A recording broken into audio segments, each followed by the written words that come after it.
प्रयागराज महाकुंभ मेळ्यात पहिल्या शाही स्नानाला सुरुवात झाली। सर्वात पहिल्यांदा पंचायती निर्माण आखाड्याच्या साधू संतांनी स्नान केलं। त्यानंतर 13 आखाड्यांच्या साधूंनी स्नान केलं।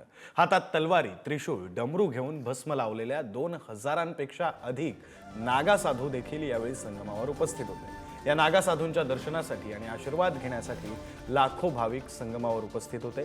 रात्री 2 वाजल्यापासूनच शाही स्नानासाठी संगमावर प्रचंड गर्दी झाली होती। शाही स्नानासाठी 13 आखाड्यांनी प्रत्येकी 30 ते 40 मिनिटांचा वेळ देण्यात आला होता। शाही स्नानाची पर्वणी पाहण्यासाठी 50हून अधिक देशातील नागरिक संगमावर उपस्थित होते। संगमावर झालेली गर्दी पाहता त्याच्या नियोजनासाठी 60,000 पोलीस आणि निमलष्करी दलाचे जवान तैनात आहेत।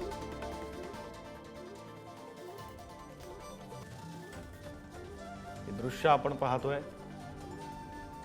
मोठ्या प्रमाणावर साधू संत भाविक हे सारे जण प्रयागराजमध्ये दाखल झालेत, कारण जगातील सर्वात मोठा धार्मिक सोहळा असा महाकुंभ मेळा हा प्रयागराजमध्ये पार पडतोय। 144 वर्षांनंतर येणारा हा महाकुंभ मेळा तो प्रयागराजमध्ये पार पडतो आणि त्यासाठी देशभरातून नव्हे तर जगभरातून भाविक, साधू संत हे सारे जण, नागा साधू सुद्धा प्रयागराजमध्ये दाखल झालेले आहेत। त्याची ही दृश्य आपण पुढारी न्यूजच्या टीव्ही स्क्रीनवर पाहतोय। महाकुंभ मेळ्यामध्ये आज पहिलं शाही स्नान आहे आणि त्यासाठी मोठ्या प्रमाणावर आखाड्याचे साधू सुद्धा त्यांच्याकडून सुद्धा स्नान घेतलं गेलेलं आहे। प्रत्येक आखाड्याला जवळपास 30 ते 40 मिनिटांचा वेळ देण्यात आला होता। साधू संतांची मांदियाळी पाहायला मिळते। नागा साधू आणि सोबत सर्व साधू हे या ठिकाणी पोहोचलेले आहेत। कोट्यवधी भाविकांची सुद्धा गर्दी झालेली आहे। अर्थात जगातला सर्वात मोठा धार्मिक सोहळा म्हटल्यावर कोट्यवधी भाविक येणं हे स्वाभाविक आहे, अपेक्षित आहे। पहिल्या दिवशी जवळपास 1.5 कोटी भाविक हे प्रयागराजमध्ये दाखल झाल्याचा अंदाज होता। त्यानंतर अमृत स्नानाचा योग, खरं तर आज पहिलं अमृत स्नान या महाकुंभ मेळ्यातलं पार पडतंय आणि त्यासाठी सुद्धा मोठी गर्दी झालेली आहे। साधू संतांची सुद्धा मोठी गर्दी या ठिकाणी पाहायला मिळते।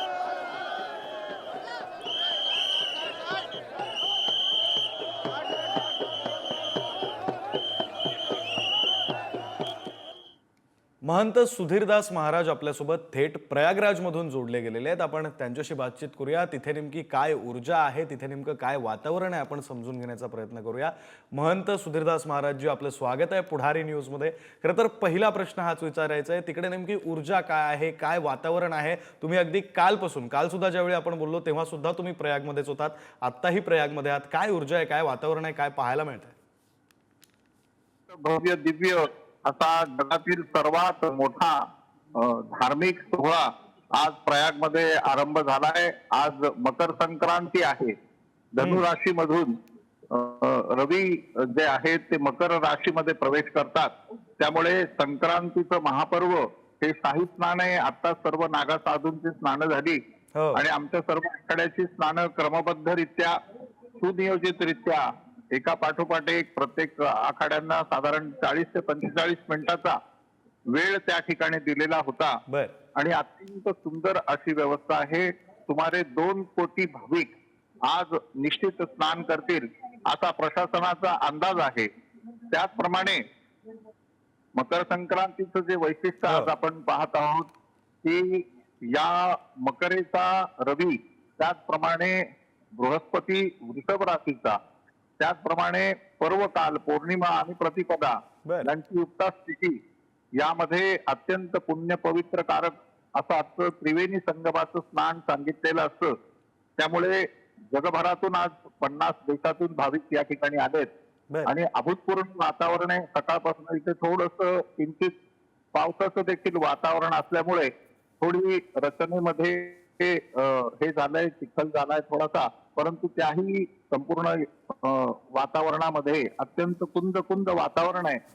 पाऊस थोडासा येतोय, पण याला अमृत वर्षा प्रत्यक्ष देवता करतात असा सर्व भाविकांचा भाव असतो की ही अमृत बुंद आहेत असं घेऊन लोक नदीच्या पात्रात उतरून आपल्याला कृतकृत्य मानून 144 वर्षानंतर येणारा हा महाकुंभ आयुष्यात एकदाच आपल्याला पाहायला मिळतो। आणि आज आपण या ठिकाणी आहोत, ही प्रभू रामचंद्रांची, भगवान भोले बाबाची कृपा आहे असं समजून भाविक अत्यंत आनंदाने स्नान करून परतीच्या मार्गावर निघतायत। बरं, आज जो आहे तो पहिला अमृत सोहळा पार पडतोय, पहिला अमृत स्नानाचा सोहळा पार पडतोय। अमृत स्नानाचं नेमकं काय महत्व आहे त्याविषयी थोडी माहिती। असं आहे की आपण जाणत आहात की अमृत जे आहे हे 4 ठिकाणी पडलेले आहे. ज्या वेळेला गरुडानी जो अमृत कुंभ नेलेला होता त्यापैकी हरिद्वार, प्रयाग, नाशिक आणि उज्जैन. तर हे 4 बुंद जे आहेत, या 4 बुंदांचं प्रतीक म्हणून या ठिकाणी 4 स्नान देखील सांगितलेले असतात. त्याचप्रमाणे ओंकाराची जी 3.5 मात्रा आहे त्याच्याही अक्षर संख्या वास्तविक पाहता आपण जरी 3 अक्षर किंवा 2.5 अक्षर म्हणत असलो तरी ती अक्षर संख्या देखील व्याकरणानुसार 4 येते. अ, उ, म आणि र त्यामध्ये येतो. तर या संख्येची सांगड, धर्मशास्त्राची सांगड, ज्योतिषशास्त्रीय सांगड, गॅलेक्सिकल पोजिंगची सांगड, तिथी वार नक्षत्र याचं महत्व, मासाचं महत्व, मकर संक्रांतीचं महत्व, या ठिकाणी जो अद्भुत योग अमृत योग त्या ठिकाणी उत्पन्न होतो त्याची तुलना आता आपणच मगाशी मी म्हणालो की 144 वर्षात असा अमृत योग आलेला नाही. त्यामुळे त्याचं विशेष महत्व आहे आणि तो पुण्यकारक मांडलेला आहे. केवळ या संगमाचं गंगा सरस्वती यमुनेचं दर्शन जरी घेतलं तरी 100 पातकांचा नाश होतो. स्पर्श केला असता 300 पातकांचा नाश होतो आणि पर्वकाला स्नान केलं असता हजारो पातकांचा नाश होतो. बर्फासारखं गार पाणी आहे आज या संपूर्ण संगमावरती, तरी लोक कशाचीही पर्वा न करता त्या बर्फासारख्या गार पाण्यामध्ये उतरून स्नान करीत आहेत, आनंद घेत आहेत आणि आपल्याला कृतकृत्य आपण झालेलो आहोत अशी भावना त्या ठिकाणी घेऊन इथे अक्षय वटवृक्ष आहे, लेटे हनुमान आहेत, त्याचप्रमाणे गर्गांचं या ठिकाणी मोठं स्थान आहे, वासुकीचं मंदिर या ठिकाणी आहे. अशा सर्व ठिकाणी भाविक अत्यंत मोठ्या प्रमाणावर दर्शनाकरता गर्दी करत आहेत. बरं महाराज, तुम्हाला काही वेळासाठी थांबवतो कारण भाविकांच्या काही प्रतिक्रिया आहेत. आपण त्या प्रतिक्रिया सुद्धा ऐकूया. नेमकं भाविकांना तिथे काय वाटतंय ते जाणून घेऊया. आणखी तुमच्याशी बोलायचंच आहे. थोडा वेळ थांबवतो. क्योंकि पहले मुगल काल के समय से इसका नाम शाही स्नान चला आ रहा था, तो शाही स्नान के स्थान पर हम लोगों ने इसका अपनी वैदिक सनातन संस्कृति के अनुसार नाम घोषित कर दिया अमृत स्नान। इसलिए, और ये विशेष कुंभ इसलिए है कि लगभग 144 साल बाद ऐसा वातावरण बन रहा है। एक अर्धकुंभ होता है, एक पूर्ण कुंभ होता है, एक महाकुंभ होता है। महाकुंभ कभी कभी आता है अनेक वर्षों के बाद, तो इस बार ये महाकुंभ आ रहा है। इसीलिए अब, लेकिन व्यवस्था की बात देखी जाए तो व्यवस्था बहुत अच्छी व्यवस्था है। सर्वश्रेष्ठ इसमें और कुछ भी नहीं है।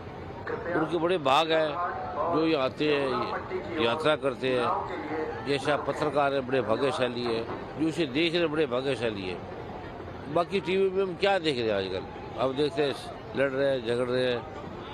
कोई भी चैनल खोलो, फिल्म देख लो, युद्ध युद्ध युद्ध युद्ध। केवल ये जो शांति है, प्रेम है, इसको देखने मात्र से लोग कट जाते हैं। व्यवस्था में इस बार थोड़ा सा, चाहे ये कहें कि सरकार या प्रशासन ये कल्पना नहीं कर सका कि इतनी भीड़ पहले स्नान में हो जाएगी और बहुत ज्यादा प्रचार कुंभ का था। मुझे ऐसा लगता है कि प्रथम स्नान में अपेक्षा से बहुत अधिक भीड़ हो जाने के कारण, थोड़ी सी भीड़ के कारण अव्यवस्था हुई है, लेकिन जितने कम समय में योगी के शासन ने, सरकार ने अत्यधिक सुविधाओं से युक्त, संपन्न और स्वच्छ और सुरक्षित कुंभ की व्यवस्था की है, वो प्रशंसनीय, सराहनीय। मकर संक्रांति के महाकुंभ जो 144 साल बाद ये महाकुंभ का अवसर मिला है और हम सबका सौभाग्य है कि इस महाकुंभ में आने का अवसर मिला। और हम मोदी सरकार का और योगी बाबा का धन्यवाद देते हैं।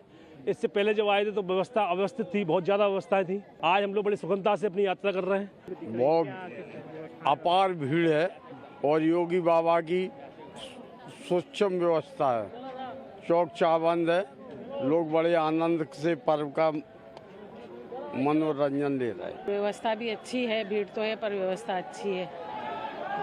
जाने के लिए जा रहे हैं कुंभ में स्नान के लिए। और कुंभों का कुंभ महाकुंभ है, तो अपने आप को बहुत गौरवशाली महसूस कर रहा हूँ कि मुझे महाकुंभ में स्नान करने का सौभाग्य। पुन्हा एकदा जाऊया. महंत सुधीरदास महाराज आपल्यासोबत आहेत. आपण त्यांच्याकडे जाऊया. महाराज, खरं तर एक प्रश्न इथं मुंबईत, महाराष्ट्रात बसून पडतो की तिथली ऊर्जा नेमकी काय असेल, तिथलं वातावरण नेमकं काय असेल. 144 वर्षांनी येणारा हा योग आहे. तिथं जाताना, तिथं गेल्यानंतर त्या वातावरणात नेमकं काय वाटतं? काय आध्यात्मिक ऊर्जा, काय धार्मिक ऊर्जा तिथं तुम्हाला पाहायला मिळते? तुम्ही अनेक आध्यात्मिक ठिकाणी, धार्मिक ठिकाणी गेलेला असाल.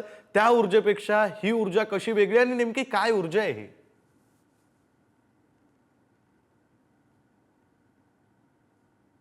प्रमाणावरती जगातील जेवढे संप्रदाय आहेत सर्व संप्रदाय या ठिकाणी आलेले असतात. माझा आवाज येतोय? हो, येतोय, बोला. जगातील सर्व संप्रदाय या ठिकाणी आलेले असतात आणि त्यांची उपासना सुरू असते. कल्पवासाला येणारे अनेक संत महात्मे या ठिकाणी आहेत. त्यामुळे त्यांची जी यंत्रदेवता, पीठदेवता, उपास्य देवता, आराध्य देवता, त्यांच्या उपासनेचा सगळा एकंदरीत उपासनेचा प्रसाद या सर्व प्राग आगराहा असं त्याचा अर्थ आलेला आहे. भगवान ब्रह्मदेवांनी या ठिकाणी सर्वात प्रथम सृष्टीचं निर्मिती करण्याचं सामर्थ्य यावं म्हणून त्यांनी यज्ञ केला. आणि आपण जसं जाणत आहोत, यज्ञेन यज्ञ अयजंत देवा हा स्थानी धर्माणी प्रथमान्यासन्न, देवतांनी यज्ञाच्या माध्यमातनं यज्ञाची उत्पत्ती केली आणि तो प्रथम धर्म जो उत्पन्न झाला तो या प्रयाग देशी उत्पन्न झाला. अयजंत देवा स्थानी धर्माणी प्रथमान्या, साध्या देवतांच्या कृपेने देवतांनी सर्व साध्य करून अमृत प्राप्ती करून अमरत्व प्राप्त केलं असं पुरुषसूक्त त्या ठिकाणी सांगतंय. म्हणून आपण मंत्र पुष्पांजली वाहत असताना जो मंत्र म्हणतो तो मंत्र हा यज्ञेन यज्ञ अयजंत देवा हा, यज्ञापासून यज्ञ उत्पन्न करून, तर ती सगळी प्रक्रिया धर्मशास्त्रानुसार प्रयाग ठिकाणी झाली आहे. म्हणून प्रयागचं आत्यंतिक महत्व आहे. बरं, धन्यवाद महंत सुधीरदास महाराजजी, तुम्ही पुढारी न्यूजशी जोडला गेलात आणि इतका वेळ पुढारी न्यूजच्या प्रेक्षकांना तिथलं वातावरण, तिथली ऊर्जा नेमकी काय आहे, प्रयागराजमध्ये नेमकं काय घडतंय या सगळ्या संदर्भातला हा सगळा सविस्तर तपशील दिला त्यासाठी